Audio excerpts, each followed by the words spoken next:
Bonjour, ici Julie et Claude de l'Institut BioCoaching. Savez-vous que le corps humain a des capacités d'auto-guérison vraiment étonnantes? Alors, dans la capsule vidéo qu'on vous prépare, vous allez avoir un très bel exemple des différents stress en lien avec les problèmes de thyroïde. Mais attention, parce que cette histoire, elle va probablement élargir vos horizons. Ça se pourrait-tu? Ça se Pourrais-tu? Ça se pourrait-tu? Ça se pourrait-tu? Ça se pourrait-tu? Ça se pourrait-tu? Puis, si ça se pouvait.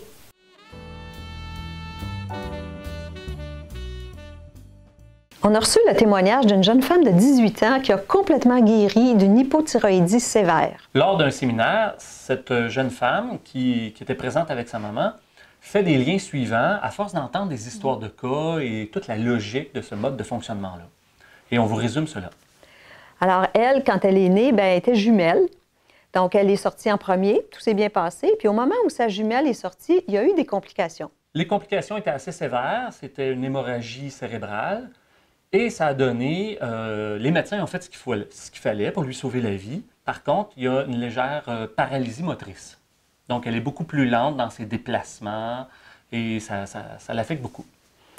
Ce que la jeune femme a pris conscience, en fait, puis ce qu'elle nous a raconté, c'est qu'elle s'est rappelée que quand elle était petite, ses parents n'arrêtaient pas de lui dire « Ralentis, va moins vite, attends ta sœur, attends ta sœur ». Et c'était constamment pendant plusieurs années.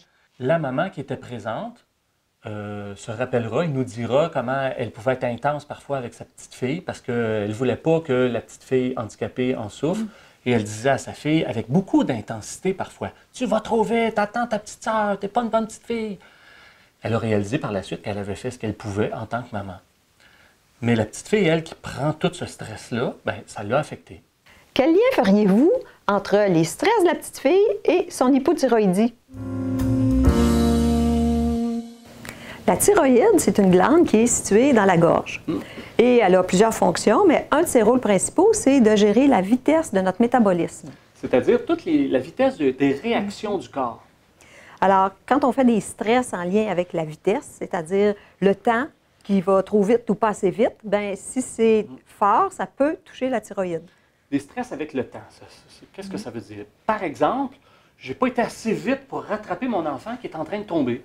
Ou bien la voiture allait trop vite, puis on a frappé quelqu'un qui est décédé.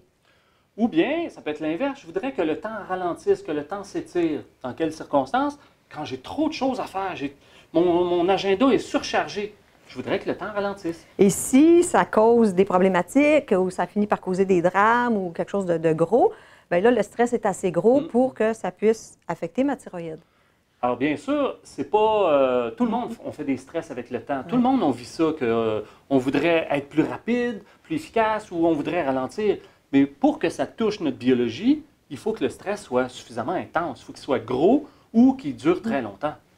Dans le cas de cette jeune fille, quand elle était petite, c'est pendant des années qu'elle s'est fait dire par sa maman « Ralentis, attends ta sœur, ralentis, attends ta sœur ». Donc, à un moment donné, ça devient ingérable et quand ça se biologise, c'est la thyroïde qui va être touchée. Il n'y a pas de hasard. C'est la logique biologique. Cette jeune femme-là, elle a compris son histoire, elle a fait les bons liens, puis grâce à la méthodologie qu'on partage dans les séminaires, elle a pu tout libérer les stress qui étaient en lien avec sa pathologie. Et dans les mois qui ont suivi, elle a commencé à avoir de l'amélioration et sous les conseils de son médecin, bien sûr, elle a pu diminuer sa médication. Et en quelques mois... elle était complètement guérie. Cette histoire, elle nous démontre encore une fois la logique biologique. Hé, c'est pas fou! C'est pas fou! C'est pas fou! C'est pas fou, hein? C'est pas fou! C'est pas fou! C'est pas fou, hein? Merci de votre ouverture d'esprit. C'est grâce à vous que le monde va changer. Vous avez aimé cette vidéo? Laissez-nous votre commentaire. Vous avez envie de contribuer à faire une différence? Partagez. C'est certain qu'il y a plein de gens qui vont vous remercier. Vous voulez voir d'autres capsules vidéo? Abonnez-vous à notre chaîne Vimeo. Vous voulez en savoir encore plus? Allez sur notre site web et inscrivez-vous pour recevoir une conférence gratuite. Encore une fois, un grand merci. À bientôt.